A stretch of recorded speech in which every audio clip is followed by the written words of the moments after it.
ನಮಸ್ಕಾರ ಸ್ನೇಹಿತರು, ಮುಂಜಾನೆ ಶುಭಾಶಯಗಳು. ಇಂದಿನ ದಿನ ಸುದಿನವಾಗಲಿ ಅಂತ ಹೇಳ್ತಾ ಮುಂಜಾನೆ ಮಾತಿಗೆ ತಮಗೆ ಸ್ವಾಗತ, ಸುಸ್ವಾಗತ, ಆದರ ಸ್ವಾಗತ. ಸ್ನೇಹಿತರೆ, ಇಂದಿನ ಮುಂಜಾನೆ ಮಾತಿನಲ್ಲಿ ಪಿತ್ರಾರ್ಜಿತ. ಏನಪ್ಪ ಇದು ಪಿತ್ರಾರ್ಜಿತ ಅಂತ ಯೋಚನೆ ಮಾಡಿದಾಗ ನಮ್ಮ ತಲೆಗೆ ಬರುವಂಥದ್ದು ಸಂಪತ್ತು, ಆಸ್ತಿಪಾಸ್ತಿ.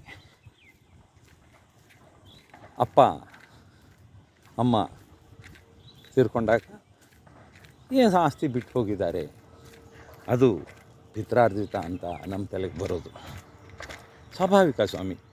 ಯಾಕಂದರೆ ಒಂದಿಷ್ಟು ಕಷ್ಟಪಟ್ಟಿರ್ತಾರೆ ಮಾತಾಪಿತೃರು. ಹಾಗಾಗಿ ಇದು ಸ್ವಾಭಾವಿಕವಾದ ವಿಚಾರ.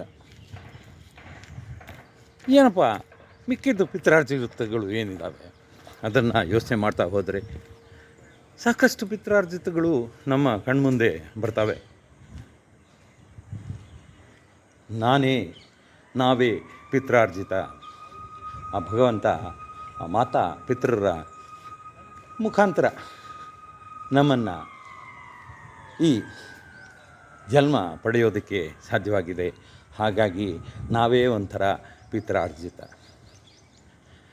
ನಾವು ಹುಟ್ಟಿರೋದು, ನಮ್ಮ ಜನ್ಮ ಇದೇ ಒಂದು ಪಿತ್ರಾರ್ಜಿತ ಅಂತ ನನಗನ್ಸುತ್ತೆ. ಸ್ನೇಹಿತರೆ, ಹಾಗೆ ಪಿತ್ರಾರ್ಜಿತ ಬಹಳಷ್ಟಿದ್ದಾವೆ. ಒಂದೆರಡನ್ನು ನಾನು ಇಲ್ಲಿ ಉಲ್ಲೇಖಿಸ್ಬೋದು ಮುಂಜಾನೆ ಮಾತಿನಲ್ಲಿ. ಪಿತ್ರಾರ್ಜಿತವಾಗಿ ಬುದ್ಧಿಮತ್ತೆ ಬರುತ್ತೆ. ಇದನ್ನು ನಾವು ಬಹಳ ಮುಖ್ಯವಾದ ಪಿತ್ರಾರ್ಜಿತ ಇದು. ಎಷ್ಟರ ಮಟ್ಟಿಗೆ ನಮಗೆ ಅದು ಹರಿದು ಬರ್ತದೆ ಅನ್ನೋದು ಮುಖ್ಯವಾದರೆ, ಅತಿ ಮುಖ್ಯವಾದದ್ದು ಈ ಬುದ್ಧಿಮತ್ತೆಯನ್ನು ನಾವು ಎಷ್ಟರ ಮಟ್ಟಿಗೆ ಬೆಳೆಸ್ತೀವಿ ಅಂತ. ಹಾಗಾಗಿ ಪಿತ್ರಾರ್ಜಿತವಾಗಿ ಒಂದಿಷ್ಟು ಬಂದಿರ್ತದೆ, ಮತ್ತು ನಾವು ಅದನ್ನು ಬೆಳೆಸಬೇಕು. ಪಿತ್ರಾರ್ಜಿತವಾಗಿ ಬಂದ ಗುಣಗಳು, ಒಂದಿಷ್ಟು ಗುಣಗಳು ಒಳ್ಳೆಯದಿರ್ಬೋದು, ಕೆಟ್ಟದಿರ್ಬೋದು, ಪಿತ್ರಾರ್ಜಿತವಾಗಿ ಹರಿದು ಬರ್ತಾವೆ ನಮಗೆ. ಆದರೆ ಸದ್ಗುಣಗಳನ್ನು ಬೆಳೆಸೋದು ನಮ್ಮ ಕರ್ತವ್ಯ. ಹೇಳ್ತಾರೆ ನೋಡಿ, ಅವನು ಬಹಳ ಸ್ಲೋ ಮಾರಾಯ, ಅವನು ಪಿತ್ರಾರ್ಜಿತವಾಗಿ ಬಂದಿದೆ ಅವನಿಗೆ. ಮತ್ತು ಹೇಳ್ತಾರೆ ನೋಡಿ, ಅವನು ತುಂಬ ಚಾಲಾಕಿ ಮಾರಾಯ, ಅವನು ಬಹಳ ಫಾಸ್ಟು, ಅವನು ಪಿತ್ರಾರ್ಜಿತವಾಗಿ ಬಂದಿದೆ ಅವನಿಗೆ. ಅವನು ಸರಿ ಇಲ್ಲ ಮರೆ, ಅವನಪ್ಪನೂ ಹಿಂಗೆ ಇದ್ದ, ಪಿತ್ರಾರ್ಜಿತವಾಗಿ ಬಂದಿದೆ. ಅವನು ಅತಿ ಬುದ್ಧಿವಂತ, ಪಿತ್ರಾರ್ಜಿತವಾಗಿ ಬಂದಿದೆ. ಅವನು ಸೋಂಬೇರಿ ಮಾರೆ, ಅವನು ಪಿತ್ರಾರ್ಜಿತವಾಗಿ ಬಂದಿದೆ. ಆದರೆ ಈ ಆಸ್ತಿ ಪಿತ್ರಾರ್ಜಿತವಾಗಿ ಬಂದಿರೋದು ಒಂದಿಷ್ಟು ಜನರಿಗೆ ಸಾಕಾಗೋದಿಲ್ಲ. ಹೇಳ್ತಿರ್ತಾರೆ, ನಮ್ಮಪ್ಪ ಏನೂ ಮಾಡಿಟ್ಟಿಲ್ಲ,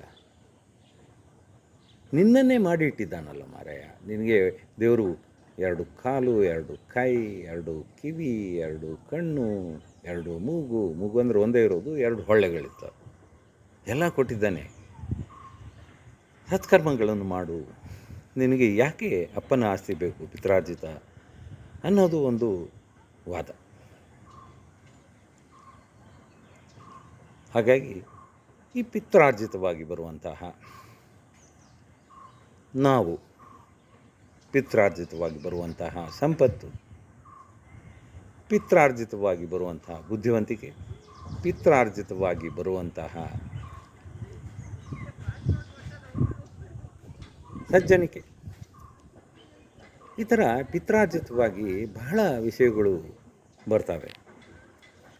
ಪಿತ್ರಾರ್ಜಿತವಾಗಿ ಬರ್ತವೆ ಯಾಕಂದರೆ ಅವರು ಮಾತಾಪಿತೃಗಳು ನಡೆದಿರುವ ಹಾದಿ ಹೇಗಿರ್ತದೆ ಅದರ ಪ್ರಕಾರ ಒಂದಿಷ್ಟು ವಿಷಯಗಳು ನಮಗೆ ಹರಿದು ಬರ್ತವೆ. ಹಾಗಾಗಿ ನಾವು ಪಿತ್ರಾರ್ಜಿತರ ಅನ್ನೋದನ್ನು ಅರ್ಥೈಸ್ಕೊಳ್ಬೇಕು.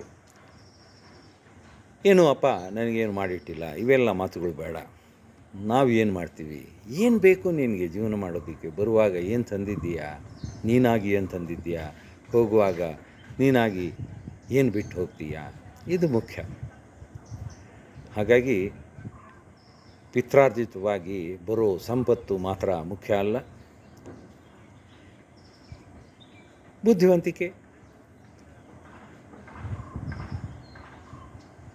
ಸನ್ನಡತೆ, ತಾಳ್ಮೆ, ಸಮಾಧಾನ, ಈ ಥರದ ಪಿತ್ರಾರ್ಜಿತಗಳನ್ನು ನಾವು ಪಡೆದಿರ್ತೀವಿ.